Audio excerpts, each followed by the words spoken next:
नमस्कार दोस्तों, आप लोगों का द क्लासमेट गुरु में स्वागत है। मैं यश कुमार आज आप लोगों के लिए एक सुर्खी महत्वपूर्ण बनी हुई है, चर्चा में है, क्योंकि 15 फरवरी को इसके संदर्भ में सुप्रीम कोर्ट के संवैधानिक पीठ द्वारा फैसला आया है और वह फिर चर्चा में, क्योंकि एक डेडलाइन दिया गया था एसबीआई को और उस डेडलाइन के तहत वह समय सीमा पूरा हो रही थी। तब तक एसबीआई खुद सुप्रीम कोर्ट में जाकर अपने लिए समय सीमा का मांग किया। आइए हम लोग उसी संदर्भ में देख लेते हैं। ये इलेक्टोरल बॉन्ड से रिलेटेड है। सबसे पहले प्रश्न उठता है, इलेक्टोरल बॉन्ड लाया क्यों गया था?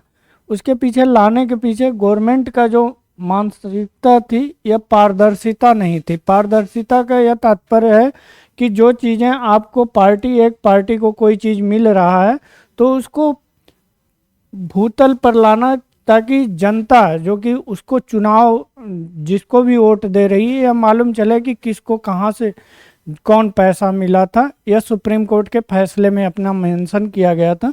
और यह जो फैसला आपका आया था, यह आर्टिकल 19 क्लाज 1 सब क्लाज ए जो राइट टू इंफॉर्मेशन एक्ट है, उसी के अंतर्गत इसे असंवैधानिक घोषित किया गया था। और 191 ए जो है उसके तहत तो सुप्रीम कोर्ट की संवैधानिक पीठ ने ऐतिहासिक फैसला लिया था, क्योंकि इलेक्टोरल जो बॉन्ड था, चुनावी चंदा था, वह पार्टियों को एक अमाउंट में मिलता था। मान लीजिए कोई ए व्यक्ति पार्टी या कंपनी है, वह किसी पार्टी को चंदा देती है तो पहले होता था वह सार्वजनिक हो जाता था, या वह खरीदता था तब सार्वजनिक होता था। अब है कि वह एसबीआई के पास जाएगा, क्योंकि भारत में टोटल 26 शाखाओं में एसबीआई के ये सुविधाएं मौजूद थी।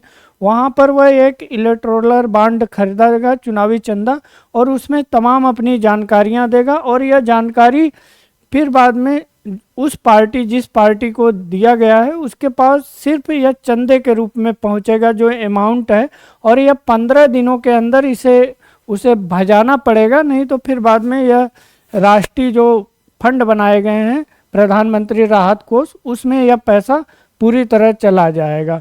तो यह देखा गया कि जो यहाँ पर व्यक्ति यहाँ पर दे रहा है, दान दे रहा है, या जो भी चीज़ें अपनी बॉन्ड खरीद रहा है, उसके नाम की घोषणा नहीं होती थी। तो मान लीजिए एक पार्टी है, किसी को ज़्यादा अगर चंदा मिल गया, और एक पार्टी विभिन्न, जो आप जानते हैं भारत में मल्टी पार्टी सिस्टम है, तो अन्य जो पार्टियां हैं उनको कम चंदा मिला, तो यह पार्टी हमेशा अपना मजबूती के साथ किसी भी चुनाव में आएगी, जिससे कि फ्री और फेयर इलेक्शन पर प्रभाव पड़ेगा।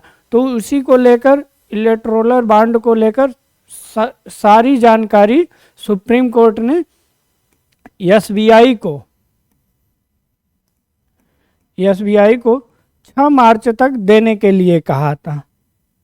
और यही भारतीय स्टेट बैंक 6 मार्च को इसको देना था। उससे पहले ही 6 मार्च को जब यह अपना सारी जानकारी देता, तो फिर चुनाव आयोग की जिम्मेदारी थी कि 13 मार्च को यह सारी जानकारियों को वह अपने साइट पर सार्वजनिक करता। और सार्वजनिक करता उससे पहले ही 4 मार्च को जो आपका एसबीआई है, स्टेट बैंक ऑफ इंडिया, इसको यह सुप्रीम कोर्ट पहुंचा, कहा कि आप इतनी जानकारी मांग रहे हैं 12 अप्रैल 2019 से, तो यह जानकारी बहुत इकट्ठा है जो कि देने में हम अभी असमर्थ हैं। आप हमें और मोहलत दीजिए 30 जून तक समय दीजिए। चूँकि एडीआर भारत की एक संस्था है, एसोसिएशन फॉर डेमोक्रेटिक रिफॉर्म, उसके द्वारा समय समय पर इस पर इशू उठाए गए थे, इस पर पारदर्शिता को लेकर। तो यहाँ पर जो प्रश्न उठता है कि यह जानकारी क्यों यह सुप्रीम कोर्ट ने 30 जून तक कहा, क्योंकि यह जितनी भी संवैधानिक या सांविधिक संस्थाएं होती हैं, वो कहीं ना कहीं जब सरकार का स्ट्रांग होती है केंद्र में, चाहे कांग्रेस के समय देख लीजिए या वर्तमान समय में देख लीजिए, तो वहाँ पर जो होता है कि जो संस्थाएं होती हैं वो कमज़ोर, ऐसा मालूम चलता है कि जैसे कमज़ोर हैं। तो यहाँ पर सार्वजनिक, जब भी चंदा बॉन्ड सार्वजनिक किया जाता तो वह चुनाव में एक मुद्दा बन जाता। उसी मुद्दे को समाप्त करने के लिए सरकार के द्वारा या तो कहे जाए तो एसबीआई के द्वारा सुप्रीम कोर्ट में ऐसा कहा गया कि मेरे ऊपर दबाव है और इतनी सारी जानकारी मैं 6 मार्च तक हम नहीं दे पाएंगे, इसीलिए यह मामला फिर हाईलाइट हुआ है।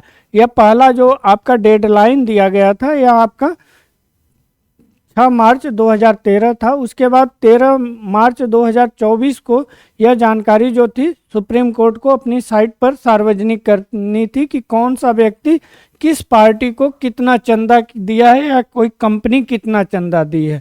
और एसबीआई का यहाँ पर दलील जो दिया गया है कि जानकारी जमा करने की तारीख में सिर्फ 2 दिन रह गया है, उससे पहले ही एसबीआई सुप्रीम कोर्ट के पास पहुँचती है और पहुंचने के बाद अपने आवेदन में कहा है कि जो 12 अप्रैल 2019 से लेके 15 फरवरी 2024, यह भी डेट याद की रखे रहिएगा, 15 फरवरी 2024 को ही आपका फैसला सुप्रीम कोर्ट के द्वारा आता है। उसके पहले के जितने भी चुनावी बॉन्ड थे उनका ऑडिट कराना या तो सार्वजनिक किया जाना और साथ ही साथ आपके उसके बाद कोई भी बॉन्ड जारी नहीं किया जाएगा, यानी वह अवैध घोषित किया गया है। दोस्तों, हम लोग द क्लासमेट गुरु के बारे में बात कर लेते हैं। हमारे सबसे पहले इस वीडियो को आप लोग ज़्यादा से ज़्यादा सब्सक्राइब कीजिए इस चैनल को और लाइक कीजिए और अपने दोस्तों में इसे शेयर कीजिए और खूब आनंदित मजबूती के साथ आप लोग अपने पढ़ाई को आगे बढ़ाइए। जैसा कि आप लोग जानते हैं यूपी पुलिस का जो एग्ज़ाम है वो कैंसिल कर दिया गया है और 6 महीने के अंदर गवर्नमेंट बोली है परीक्षा कराने के लिए। देखिए वो अभी कितना सफल होता है, क्या होता है। और सबसे पहले आप लोग गूगल प्ले स्टोर पर जाइए, जाने के बाद वहाँ पर द क्लासमेट गुरु टाइप कीजिए और टाइप करने के बाद आपको ऐसा लोगों के साथ दिखाई देगा और इस ऐप को डाउनलोड कीजिए और यूपी पुलिस का जो कांस्टेबल का अगले 6 महीने में पेपर होने वाला है उसका टेस्ट सीरीज आप लोग बेहद ही कम कीमत पर लीजिए। और साथ ही साथ एसएससी जो है स्टाफ सिलेक्शन कमीशन, इसके द्वारा जितनी परीक्षाएं आगामी कराई जा रही हैं वह भी हम लोग ऑनलाइन मोड में दे रहे हैं, उसको भी आप लोग सब्सक्रिप्शन लेकर जो बेहद ही कम कीमत पर है उसे आप लोग ज्वाइन कीजिए। धन्यवाद।